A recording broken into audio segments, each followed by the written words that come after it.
Good afternoon, everyone. Hello, guys. Here we Hey, go. Dintu and Tommy are in the house. Thank you guys for joining. Yes, sir. my boy just walked in. And Vito's here too. Hello, Vito. Special guest, Vito. Vito. Yeah. Hello, Vito. Oh, I see Big Bones is here. Welcome, my friend. Paul C is here. Edwin. Sir Edwin is here. Nice to see you guys. okay, we'll leave it like that. Okay. So Such a Dintu's show. got a new camera going and everything. We're nice and clear. It's looking good. Looking good. Yep, good. I like it. So, hi, Todd Father. Good to see Hello. you. So, today's episode, we're going to focus on mainly the peace conference after the war between the five families. And then we'll talk a little bit about Michael's return to America, which was a result of that. So, when we last left off, we had the death of Sonny, which we spoke about. And the Godfather basically decides and proclaims this has got to end. This has got to end, and he's going to end it. And how he's going to end it is he's going to call a peace conference with all the heads of the five family. Now, the thing that you don't see, well, you see it in the movie, I should say, when the peace conference actually happens. But the book tells you a lot more detail about who's at the conference, what their purpose is, where they're from, and it's really intriguing and interesting about, and it really turns into like a political. You see the political landscape of it. It's not just the five families. There's 10 families total, I think, that are in attendance. 5 of the New York families, but the other 5 are from other parts of the country. Yeah. And where that takes place is, the book tells us where it takes place. It's in a bank that the president of the bank is a friend of Don Corleone, and he allows them to use the director's conference room so that they'll be completely alone. It's in New York City. It's a small commercial bank, and they all know to meet there, and this is where they're going to hash all of the things out. Now, the one thing before we start talking about the actual conference is, how does it come about? And Dintu, we talked about this a little bit last time in our last episode when I mentioned the Bocchiccio family, Now, to refresh everybody's memory, the Bocchiccio family is not one of the 5 families, but it is kind of a family. It's a mob family that doesn't really get into the main things that the 5 families do. And the book describes them as being dumb. Quite frankly, it describes them as minor league. They're minor league. Yeah, exactly. They're the minor league from the Mhm. 5 boroughs family. They'll do Right. whatever. They're their farm team. And basically their purpose and how they make a lot of their money is brokering these type of agreements between the other families. Whenever the 5 families need to meet or decide something, they call on the Bocchiccio family, and they will bargain for it. They'll set it up, and they will present their family members as hostages to each side. So when this is set up, what's going to happen is the Bocchiccios will send a member of their family to stay with each family. And the understanding is that if something goes wrong at the conference, if someone gets attacked, if there's violence, that Bocchiccio person is going to get killed. They're going to get murdered by the family that has them. And then as a result of that, and you might think like, why, that's kind of crazy. Like, why would they do this? Well, what will happen is once that person is killed, the Bocchiccio family will go after the family that caused this, not the person that killed the hostage, the family that caused it. So they would pull all of their force against the family. So they're basically a lever that keeps everybody even. You know, they deter the violence by this system that they run. And it's really goes back to the Middle Ages, this type of thing, where princes will send people to other princes or other kingdoms. They would send people as hostages while things were going on so that they could trust each other. It's basically, how are we going to trust you? How can I trust you? This is how, because you have a hostage and I have a hostage. Right. You know, we have something to lose if something goes wrong. Interesting.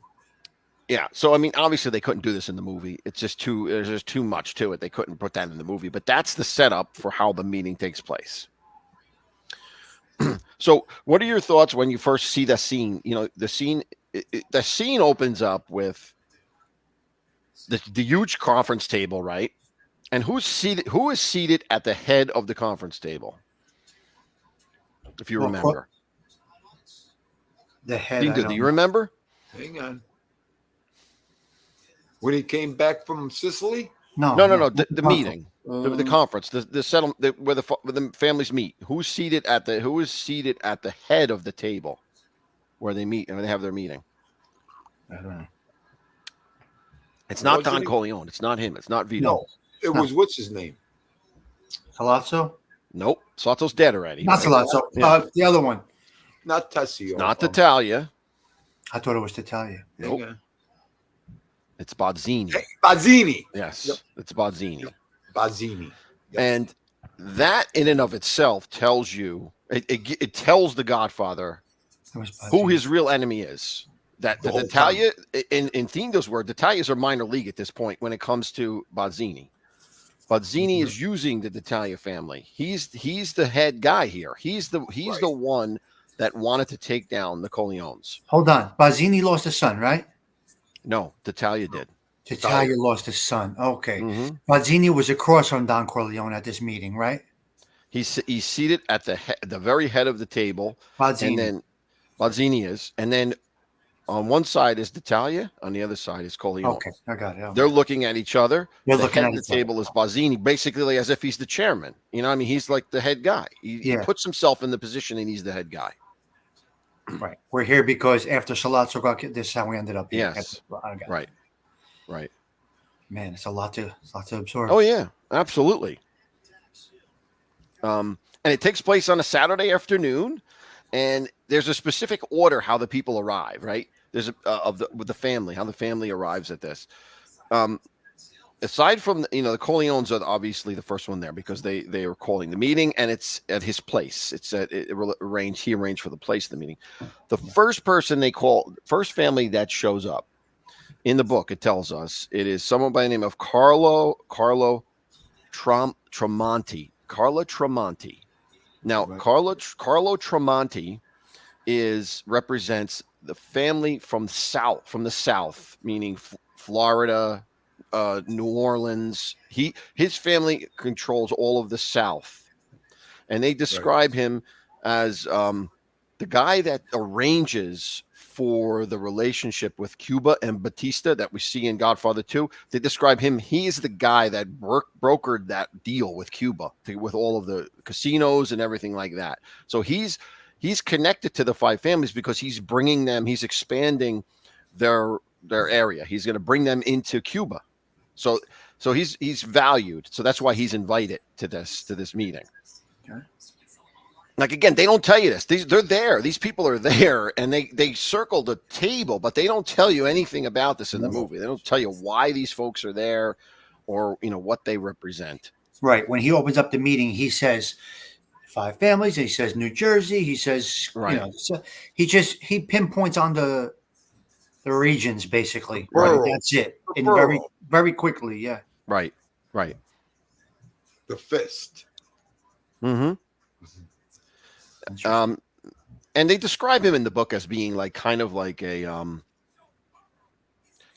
Florida guy, like you kind of, like you could tell somebody that lives in Florida as opposed to somebody that lives in either kind of like relaxed, and they're kind of, well, at least they were at the time. They would look like that. He's got the tan going. He dresses kind of, he wears a suit, but it's kind of like not a formal suit. And they just describe him as being very Floridian. how they describe him.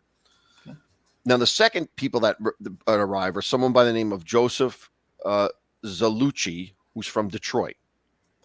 Joseph Zalucci's from Detroit. Now, if you remember in the movie, there's a guy that gets up and speaks from Detroit. Yeah. And he's the guy that says he pays his people extra not to do drugs, right? Junk, Remember that guy? junk. Yeah, of course. Yeah. Junk. They do Yes. the junk. Yes. Yeah. His name was Joseph Zalucci, and they describe him as being very close to the Godfather. Like he really worships the Godfather through past dealings with him. He idolizes him, even though he's similar in age, in the low 60s. He looks up to him, and he sees him as kind of like a brother and someone that he can trust. So he's there to support Corleone. He says, "I pay my people extra for." Yeah. He says because on a $4,000 or $5,000 investment, the return is great. Yes. So he tries to keep.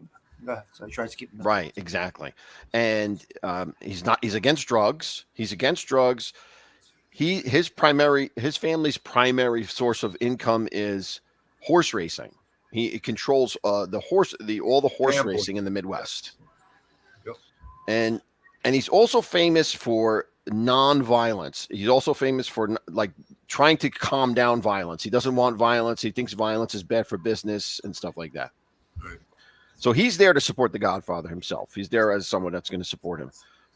Then you have two guys who are from California, two from the coast, the families on the coast, right? And if you remember, they say that what's his name? Fredo.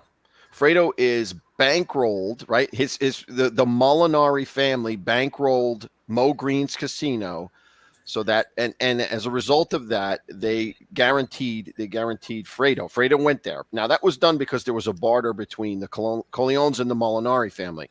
Now, in addition to the Molinaris, there's another guy, Frank Falone. So there's two families, the Falones and the Molinaris. These are California guys. They're invested in Las Vegas. They're invested in San Francisco. One of them controls the waterfronts of San Francisco. They're younger guys. They're in their early 40s. They're not older. They're about 20 years younger than the five family heads. And they're all involved in drugs, though. These guys are all involved in drugs because of the ports. It's coming in through Mexico, and it's coming in through the port system on the West Coast. So these guys are in favor of drugs because they bring them in. They realize you have to have drugs, I guess. They're not like the old school. We're against drugs at all. Horrible. The fourth people that arrive are from Boston, and it's an individual by the name of Dominic Panza, and the book describes Dominic Panza as having gets no respect from the five families. That he gets involved in too many murders, and he's described as a gavone. That's literally how they describe him, as he's a gavone. He doesn't come to their level. And that Boston is allowed there, unlike Chicago, Chicago is the worst. The Chicago they consider savages. They would never invite anyone from the Chicago mob to come. That's what they only deal with Detroit. They don't deal with Chicago. And we know the history of Chicago mob with Al Capone and all that other stuff. So so they don't deal with them. They won't invite them, and they don't deal with them. And then the fifth family that arrives is from Cleveland. And this is interesting. You guys will find this interesting. His name is Vincent Forlenza, but they call him the Jew. Now,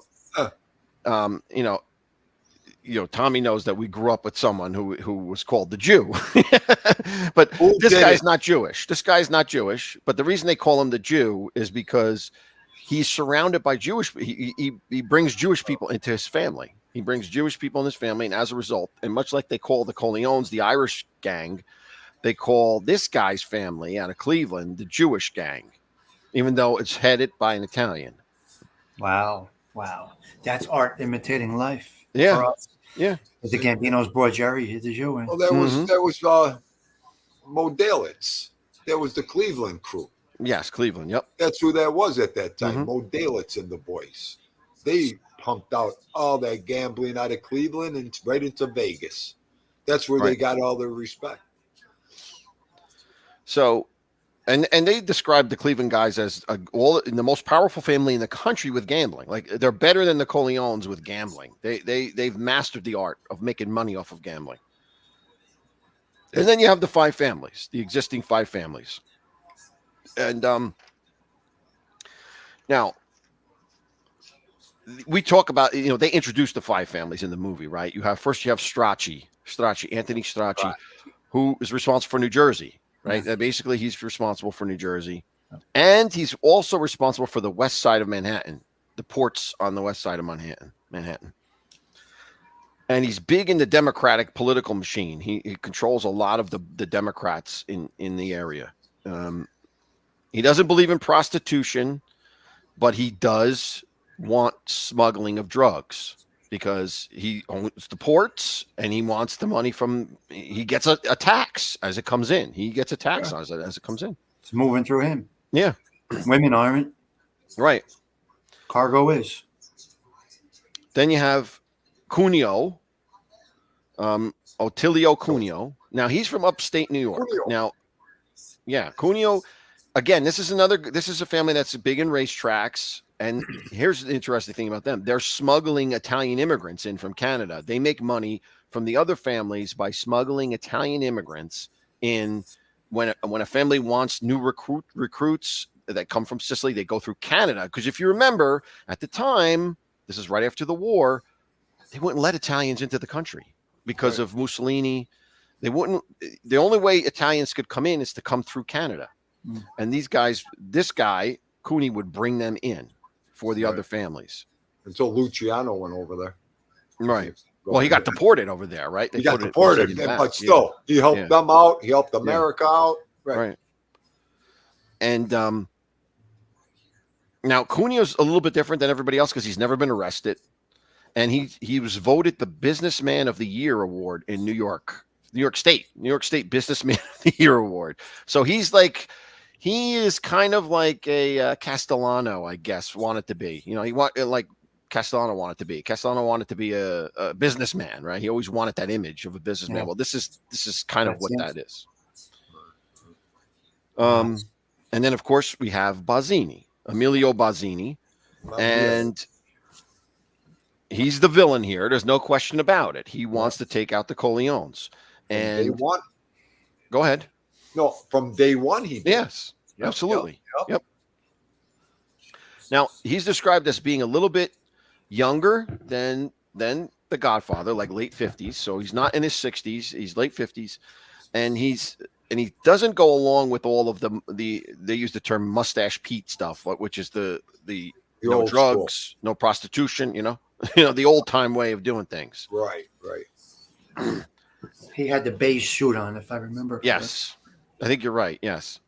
And he was smoking a cigarette constantly throughout the whole thing. And then, and he's also has an interest in Las Vegas and Reno. Now, you remember, we're getting ahead of ourselves a little bit. It's important here. Do you remember Mo Green says to Michael, I've talked to Bazzini. I can make the deal. So Bazzini is already in California. He's already got his hands in California before the Corleones and Michael tried to go out there into Nevada. He's already there, and they describe him as being cold and calculating. Now, you could also describe the Godfather as being cold and calculating, but the Godfather has a warmthness to him that Bazzini does not have. He doesn't have any personal feelings for anything or anyone. He's just very cold and deliberate in everything he does. Yeah. And then finally, you have D'Italia, right? The short little fat guy they describe him as a woman chaser, and they all disrespect him, even Bazzini. Well, Bazzini has him under his wing, but they all disrespect him because they see him as allowing Sollazzo, someone that was not part of a family, to come in and take over his family. Sollazzo basically was calling the shots, and they all disrespected D'Italia for that because they saw that happening. And they also disrespect him because he got so close to killing off the Godfather and failed. Like he didn't finish it. He went and he did not finish the job. There would have been no war if he finished the job, and he didn't. So he caused this. So everybody that attends this is looking at him as the troublemaker. He caused this whole process. You got to remember, I mean, you jumped on one of the Godfathers, you're dead meat. Mm-hmm. Either way you look at it, I mean, you know. Did we ever find out if there was a sanction hit against, you know, Don Corleone or not? You know, you know what I mean? The book doesn't say anything about nothing that. like that. Yeah. No, I don't think it was. If you look into the history like that, you know, Sollozzo had Bazzini, Tattaglia behind him, but it wasn't a voted-in sanction hit. No. Right. I think he did it on his own. That agreed. They did that on their own. Yeah. Right. You know. But you know, you weren't going to go. I don't think he was going to take a chance and try to get approval because God forbid it went the other way. He's going down immediately. Right, and there was a good chance it could have gone the other way. Right. Mm-hmm. All 5 of them went at the end of the movie anyway. So yeah. Well, that's a different thing. Right. No, I know. I'm just saying. You know. So they were all guilty. Yeah. Yeah. They also described Italia as being a whiner and a complainer and someone that really nobody really likes him or wants him around. But he's the pimp, right? As the Godfather says, he's a pimp. You know, the pimps complain all the time. Yeah. Right. So the only real power that the Italians had from a money source was that they controlled the big nightclubs of New York City. And as a result, they had connections with the Hollywood through the nightclubs that they were bringing in money that way. So that's really, aside from the prostitution, that was the only other thing they had that brought in money to them. Right. That's so funny. You could go all over the place with the streets and sex and all that. You know what? You know, you wonder, the old timers, just because they're not in the fur coat on the corner, you know, they're at the strip joint with the suit on. Right. You know, there's so many different degrees to that people don't even have no clue of, you know. Sure. Call them a more high-class pimp? Absolutely. Call them what you want, but, you know, it is what it is. Right. It is what it is. You know, they're not going to run your peekaboo porn shops either. You know, it's going to be another guy doing that. They're going to collect the money from that. Of course. They'll get a kick up. Those guys have to kick up to them. Yeah. Right. But they're not going to be labeled that name, pimp, you know, sex guy. They're going to just lay back. Right. Go ahead. I'm sorry. No, absolutely. Go. And let me just take a moment and say hi to those that have come in. Dude Man, Arlene. Let's see who else is here. Yeah, dude, man, you were right about the purple gang. Arm Distance. Big time. Arm Distance, Noel. Bunch of people came in. Yeah, welcome. Wild Edwin. Yep. Nice, Paul C. So that's your landscape for this meeting. And one of the things that is puzzling to the image of the Godfather is that by him calling this, because everybody knows that his favorite son, and that's what they describe him as, his favorite son was killed. He is foregoing vengeance and calling a peace conference. And it's going to, they would describe him as his reputation is weakening. His power is weakening by him just doing that, because everyone expects him to fight on because it was his son that was killed. So he's risking that in calling this peace conference. So which would make him be more, well, not suspect. I think the total opposite. Right. More diplomatic. Well, yeah, he's more diplomatic. And here's the this is the other thing. Signal, diplomatic or shady. Right. That's the thing. And that's why the Boccacinos are very important here, because everybody thinks this could be a setup. That could be a setup where he's going to get revenge. You know, he gets them all together and he can get revenge. So it's important that they're a part of this and setting this up, because it gives everybody, keeps feels better. You got to remember, we all know deep down the element of surprise you can be called for this and think you are going to the bottom of the ocean. Okay. Yeah. And you're just getting called in for this. But he probably came in. You're right, Dean. But he probably came in thinking long term. Right. Yes. Right. Yeah. I'm just business. And absolutely. He probably did resolve to himself that it is business. His son got killed in the business. And Don Corleone himself is going to be gone one day. His health wasn't the best. So he says, I got to make this right. Not leave with a war, That's the thinking man. And here's the man will get through it. The hothead will want revenge. Here's the other ulterior motive of The Godfather. He needs to get Michael back from Sicily. And this is his way to do that. This is the way to get him back safely. He's got to stop the war, and he's got to make sure that none of them are going to try to kill Michael. That's what I mean. Big picture. He's thinking business, and he's thinking big picture. Right. Which is great. You know what's funny? Real fast. I just got to bring this up. I can't believe this. I see Vinny Bracco. Yes. I see Vinny on my laptop. That's because you're in my chat.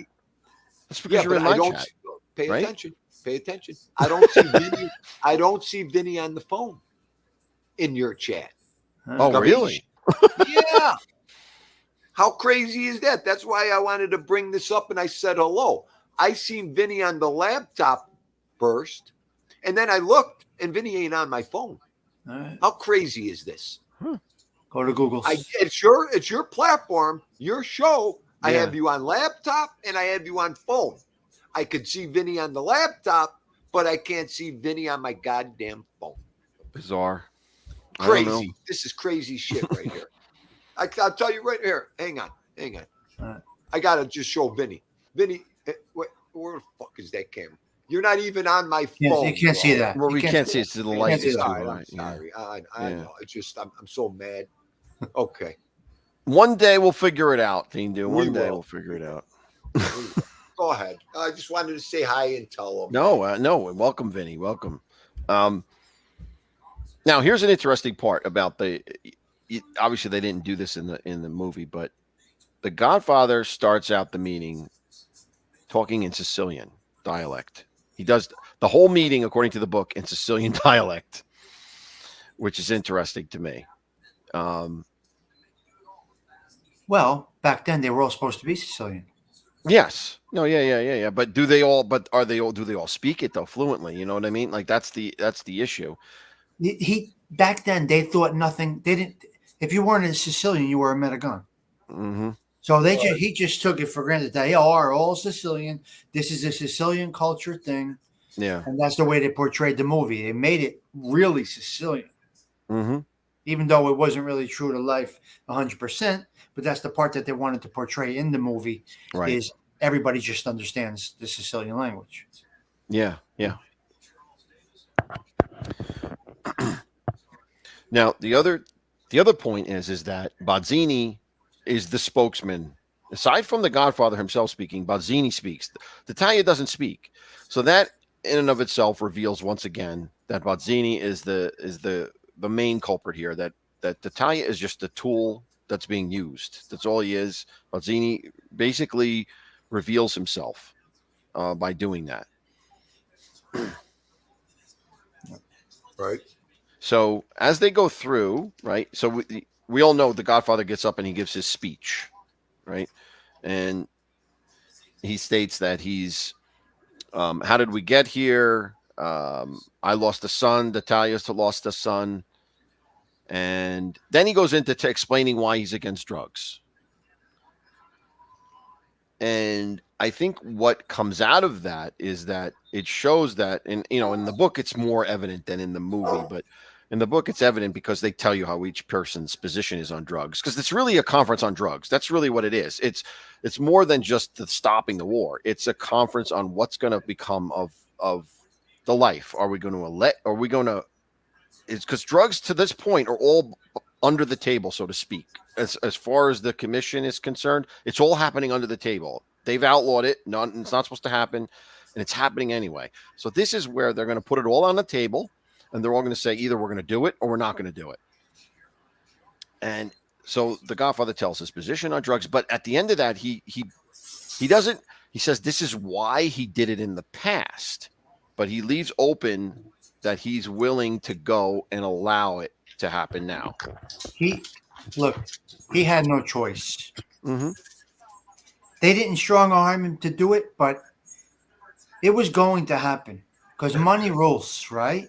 Mm-hmm. Money rules, right? So it's going to make it. It's going to happen. Yes. So he has to kind of. He can't show that he's given in, so he has to be diplomatic again about it. The way he delivers it, Right. It was going to happen no matter what. He went about it in a beautiful way. Yes. Bringing that meeting together. Right. And he explains his main issue. Eventually gotten taken out by them. Well, and it actually says that in the book that if at this conference he said absolutely not, I'm not going to be a part of this. They would have went after him and they would have had to have killed him. They would have went after him and had to have killed him. So it was something he had no choice to do, but he did and handled it the best way he possibly could. By calling the conference, he controls it, and he also is able to gain concessions. Now, what the concessions is, remember, he was originally they wanted him to put up $2 million. He doesn't have to give up. He doesn't have to present the money. That's the concession. All he's doing is providing the protection from the political sense, the judges and the politicians and the police, and he's going to get a kickback for that protection. So they're basically buying his protection at this point. He's not part of it. So he maintains his integrity that he's against drugs by he's not being part of it, but he's selling the service of protection to the other families that are going to participate in the drug trade because, and we talked about this in the past too. The whole purpose behind this was that they needed the protection to prevent people from flipping. That was the whole thing. The protection is small sentences, so that people they do their sentence and do not flip get out. Yeah, yes. They don't flip because they were worried about the rat. Right, worried about rats. Godfathers, all the consiglieres, all the capos. Absolutely. Once you get popped in that world, they're going to rat you out. No junkie has loyalty. No user has loyalty to them. Mm-hmm. And that was embedded in their head. Yes, absolutely. Especially the old mustache Pete's. They didn't want to know nothing. You got popped for drugs, you're done. Yes. Yep. Just the way it was. Just as an aside here, in the book, they also talk about other things that were discussed at the conference. And they talked about Las Vegas and Miami. And they all agree that these were going to be open cities. So there wouldn't be no family that would be exclusive to these cities. That any family could go in there and try to work it. But that there was an agreement that there would be no violence. And that they would... This is interesting that they were going to crack down on petty crimes in those cities. The mob was going to crack down. So it's kind of a kickback to the old country where they were controlling and running people's lives.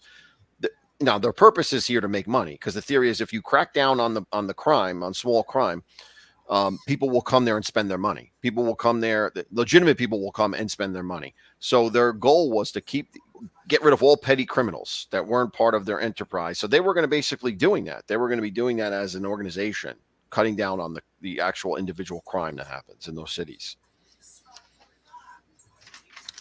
So I thought that was kind of interesting too. Right. And it was heroin. The big thing was heroin. They moved up from the opium and all that. 40s, 50s were all heroin. I just wanted to answer a question. No, absolutely. Yeah. Yeah.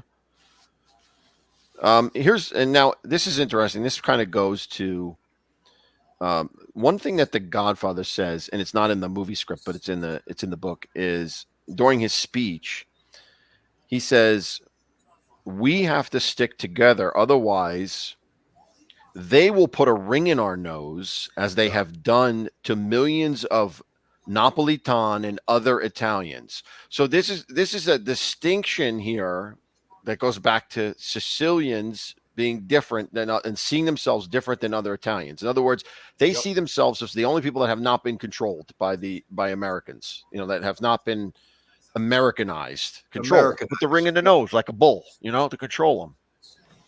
It's because it's built into them when they came to this country, because they were the most controlled in Italy, because they were always being conquered. So they came here with that sense of power and cliquish, because they were so taken advantage of from the beginning of time in Sicily.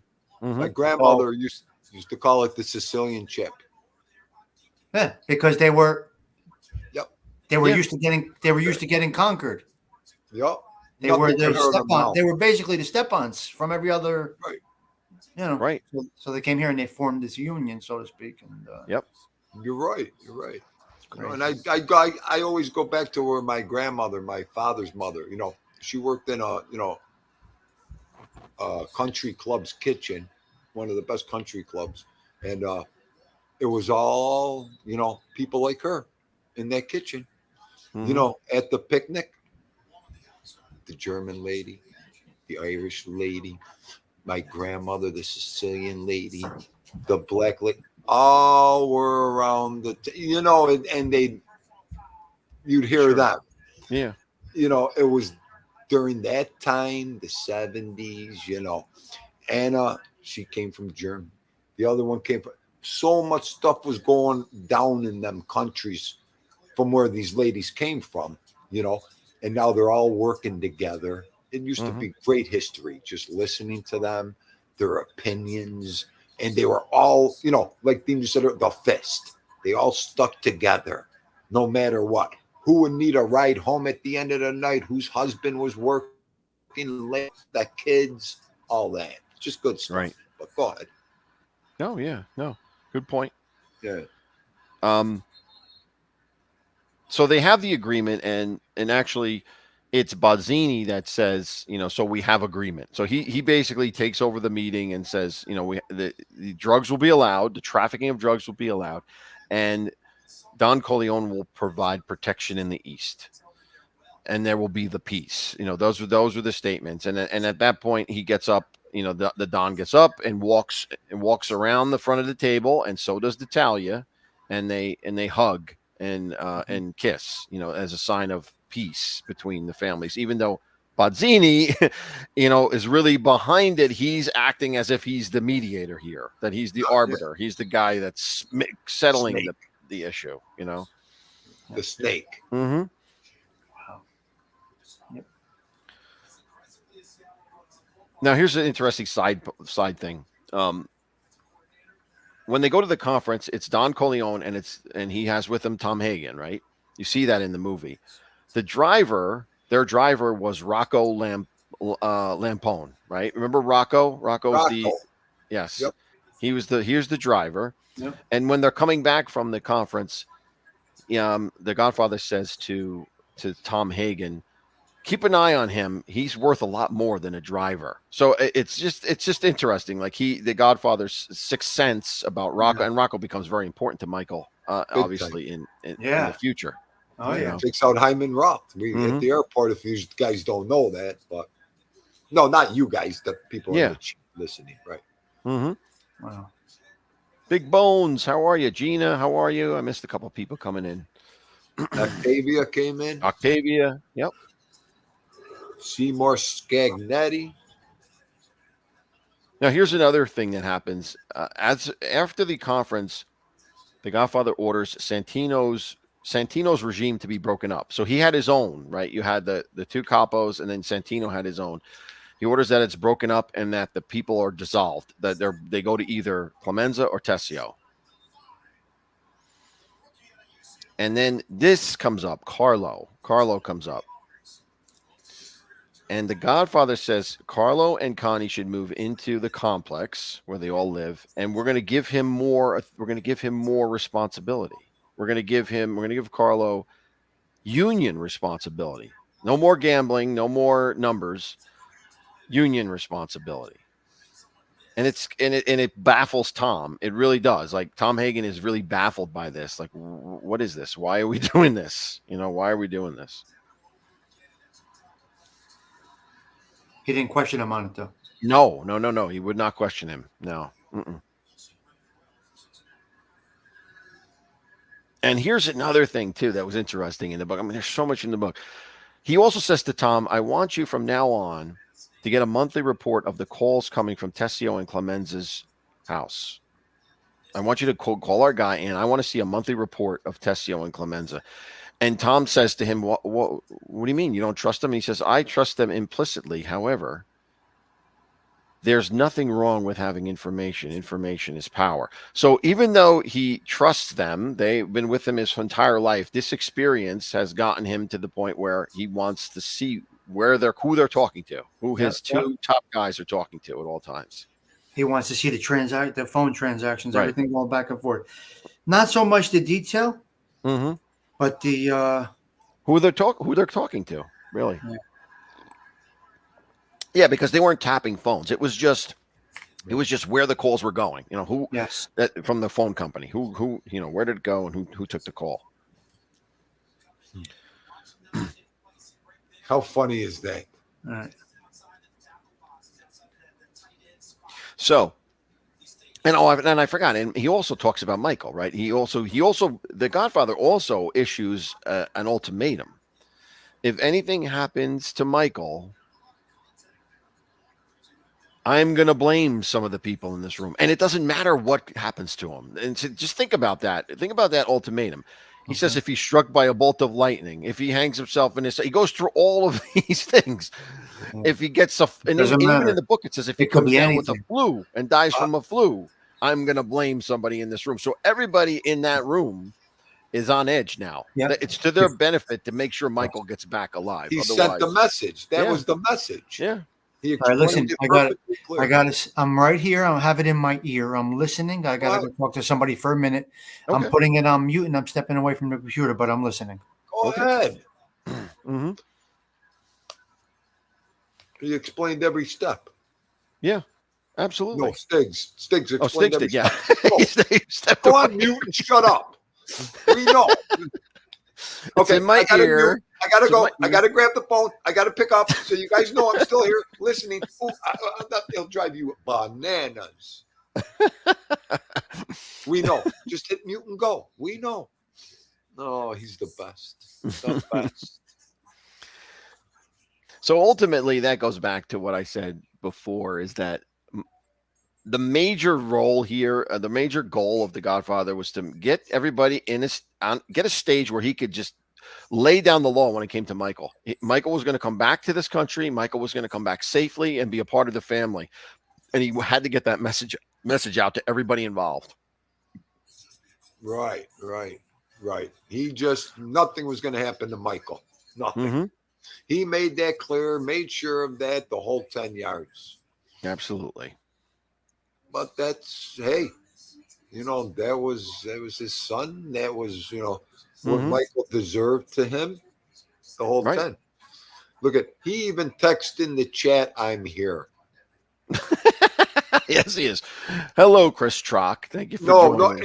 Stiggs, too. Stiggs. No, I know it's Stiggs. Okay. I know. I see him. I'm here. I see him. I can't. I'm ready to bong, bong, bong. Big Bone says, Stiggs, you're here, but you're definitely gone, pal.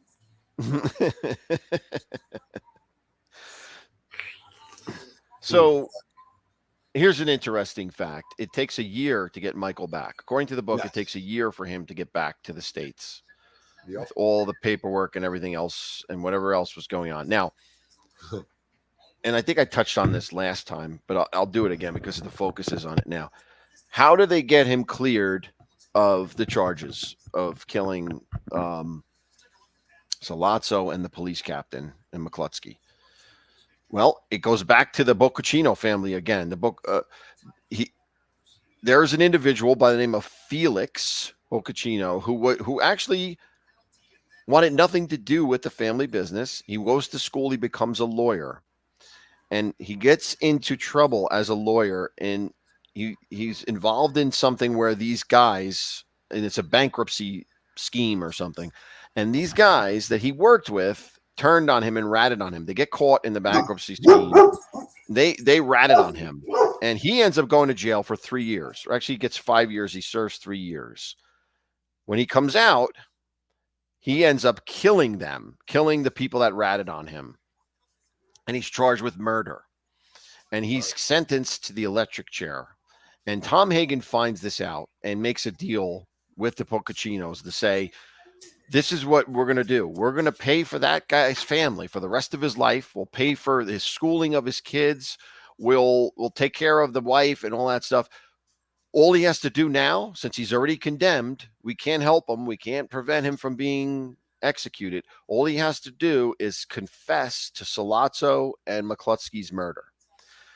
That and the Corleones get to the waiter, and the waiter changes his story and describes the Pocaccino guy, Felix, describes him as the person that was there.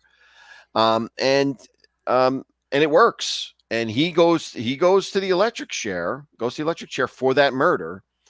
And in addition to the other murders. And then and as a result of that, Michael is cleared to come back to America. So basically that's how they get him back into the country free of the charges. I bet not one person knew that one. Yeah, I know. It's like not one person before you just said that listening to this show or gonna listen to this show would ever think that. Mm-hmm. Yeah, well, they don't touch on it at all in the movie. Right. Nothing at all. Nothing at all. And that is the perfect politics of the streets. Mm-hmm. Right. In them days. Sure. In them days, they could do whatever they wanted. Yeah. A story could be spun and twisted. Well, remember, he has the Godfather has political power, but there's limits to it. So he couldn't get this guy off. The Pocaccinos would have paid him to get him off, but he couldn't do it. He could not get that far because it was a blatant murder. People saw them. They were killed. Yes. So he was going down. This guy was going down regardless. And it was just better to do it this way. Right. He's a hero, Pocaccino. Yeah. Right. Right, exactly. Could you imagine somebody that doing that nowadays? Yeah. Okay. Yeah. Yep. Yeah. Okay. The whole brigada would have went down the toilet. Yeah, I know. Oh, hilarious. This is something that's used in the book. There's a word that's used a lot in the book, and I don't know if you've ever heard of it before. It's Pesanovante. They use this term a lot. Pesanovante. Pesanovante. Yep. Yeah, and it sounds familiar to me, but I never really knew what it meant. And okay, I mean, what's your interpretation of what it means? Farmer. Farmer. Right, but in the book they use it as the people. They use it for the people that can have the power. They use it to describe people that have control of things. Like they reversed it. The Pesavantes, right? They used it as a power word. Yeah. Which Mm-hmm. You can. I mean. Yeah. Yeah. You could go either way with that word.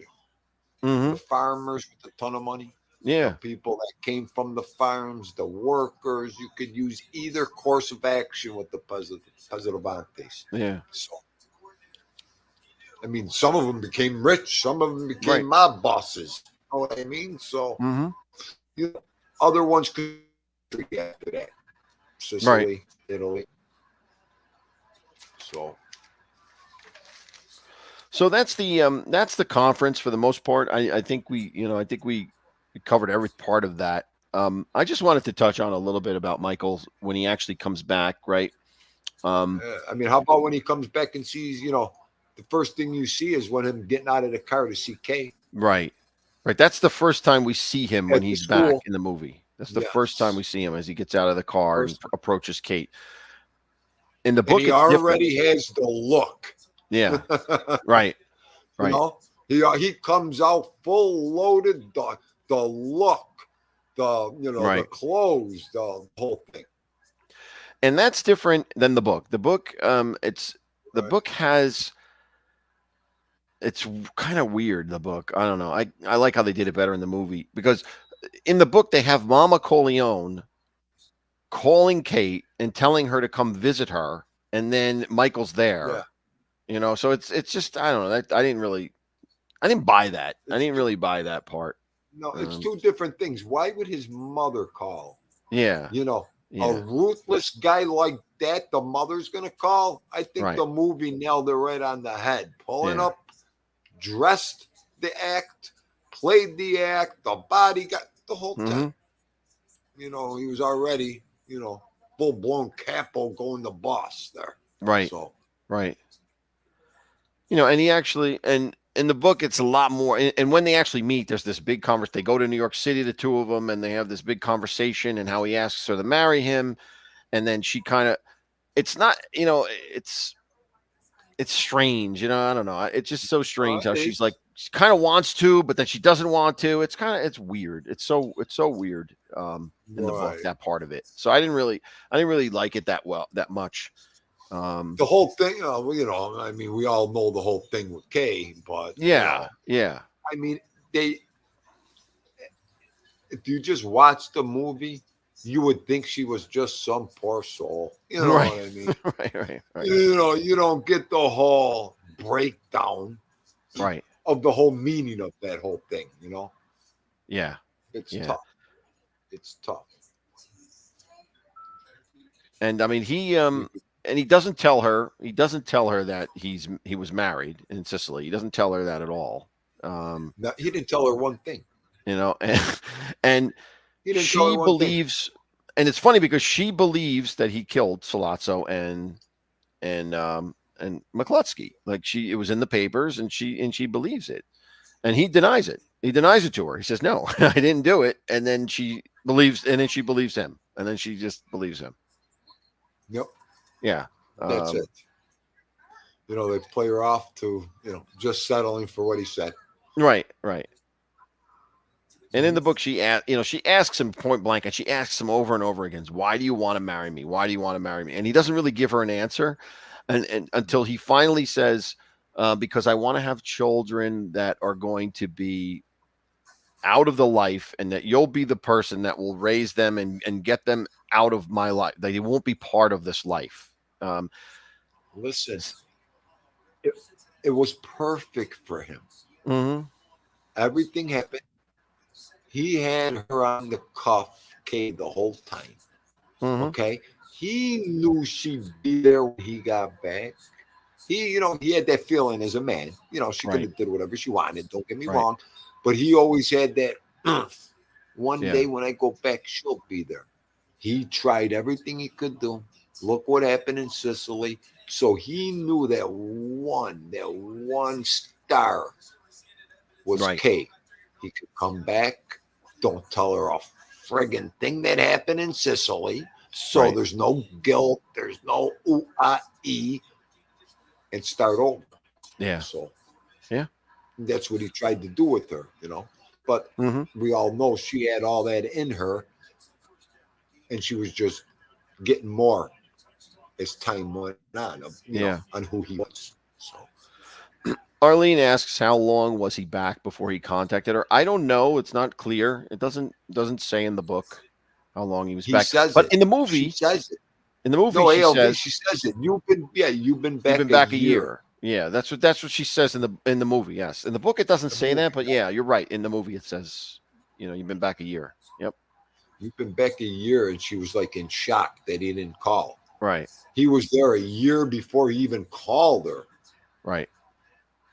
And Dude Man says he should have married a nice Sicilian girl. Well, he did marry a nice Sicilian girl. He did. He tried. Yeah.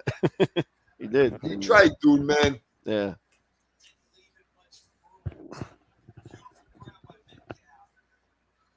Oh, that's funny. Yeah. Toro, how are you, my friend? Good to see you. Driving and listening. Oh, that's perfect. Perfect. Yeah, right. So basically that's where we are. I think that's what I wanted to cover on this episode. We got Michael back in the country. He's taken the reins from the Godfather. The Godfather is going to be semi-retired, is what his official capacity is going to be, semi-retired. And Michael's going to be learning the ropes directly from his father on how to run the family. Meanwhile, Fredo is in California, and we'll talk about that next time. We'll talk about the people, the whole Mo Green and Fredo and all that other fun stuff. We'll talk about next time. But that's about it for this episode. So I don't know if anybody has any any questions, or anything they want to talk about. I'm happy to do it. If anyone has anything to say. Chris Tarl just hit Noel over the head with the wrench and hit him, but I unhit him. So he knocked Noel out? I know. Yeah, you're all good. Little Toro, I unhit him. I seen it. You're all good. He's got it. I'm gonna make Noel a wrench anyway when I get a chance here. Yeah, there you go. I'm Moshimo.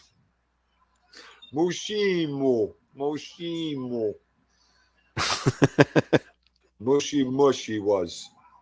What did Sticks fall and hit his head? I don't know what happened there. He's negotiating the peace treaty, I think, over there. Don't be right back. Don't worry. What am I doing here? Oh, thanks, Toro. It was a mistake. He knows. Oh. And now you're a moderator. Yay, there you go. You got your there it is, his wrench. Now you can't get hit. There you go. Oh, you could get hit. Fat fingers can't hurt you. Yeah, right. Oh, funny. So what are you doing the rest of the day? Just hanging out, chilling out? Yeah, just relaxing, and then I'm gonna nice. I'm gonna go to church later, and then I'm going to take my daughter back to college. I got to take her back. She came home for the weekend, so I got to drive her back. But other than that, nothing really. And just Vinny has a show tonight. I forgot to mention. Vinny has a Godfather, a Soprano show tonight. If anyone wants to tune in, 9 o'clock, 9:05, I think it is. He has a Soprano episode. I think he's doing season 1, episode 5. So that should be an interesting discussion. So if you're not doing anything and you find it interesting, please turn into Vinny Bracco at 9:05. I'm going to try to come on. He asked me to come on. I'm going to try to come on. Are you going on? Yeah. If I can, I am. I think I will. It depends on what my driving situation is, but I think I can make it. We'll see. I was going to do something with the Bills game. Maybe I'll just come over there and jump on with you guys. Oh, yeah. Why not? That'd be cool. That would be cool. Just come and hang with you guys. Let me see. I don't even know. 8:30's real late for Theme Do. You already know that. Don McHugh. You guys. Muttley is in the house. Question. Muttley's. I love Gina. Question: do you guys study up before the show, or do you remember the details so well? Well, Gina. Study. Anthony does all the studying. Yeah, I mean, I study the book for the book parts. I do reread the parts in the book because I can't remember them all. But the movie itself, I've seen it so many times. I don't have to study for that. I've seen it so many times. I know exactly what step by step the movie is. But if I studied, I'd forget. Yeah, I have to check I have to check the book. Otherwise, I won't remember. And I take notes. I take notes from the book. Well, it's kind of scripted, I guess, because I got to take notes for the book. No, you. Yeah. You. Yeah. I'm talking me. No. You guys just jump on and give your opinions. That's all. Your interpretation. Right. That's what we want. Yeah, Don McHugh, it's all scripted. He says. Captain Kangaroo, go hop around somewhere, okay? What, Don? We need you to write tomorrow's script. So get going. I need tomorrow's script. Send it over. Yeah, he's our director anyways over there. Where is he? Tommy Stiggs fell into a rain puddle. Dude, Tommy Stiggs jumped off the curb and drowned in a puddle. He's so tall.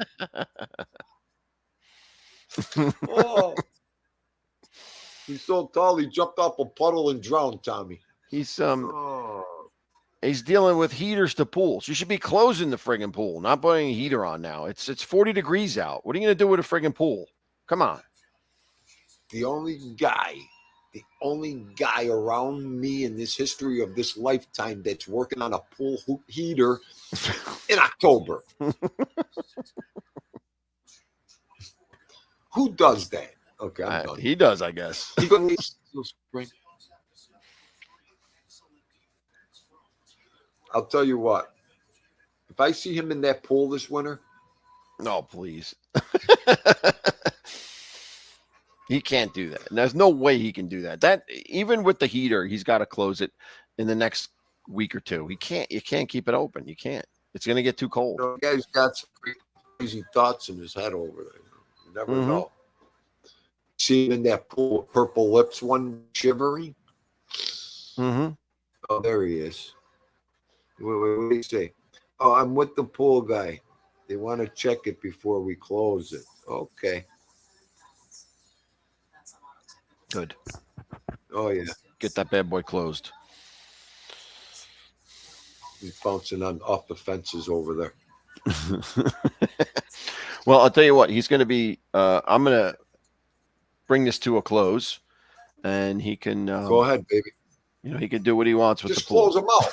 Come out of the studio. There we go. Just throw him out. There you go. Oh, so hilarious. I just want to say thanks to everyone. Thank you to Tommy and thank you to Thindu for being a part of this show. Can't do it without them. It's really helpful to have other ideas and thoughts on these subjects. So I really think you add to the show, and thank you for doing that. I thank everybody who is in the chat and is asking questions and is talking to each other. You're the best. You make the show worthwhile. And as always, building the guild. Press the like button if you can. Really appreciate it. There's Mr. Buffalo. There he is, ready for the game. Good night. We're ready for the game. Oh, boy. And all right, ALB. So thank you. God bless. Everybody, thank you. Have a great day. night. Great weekend. Bye-bye.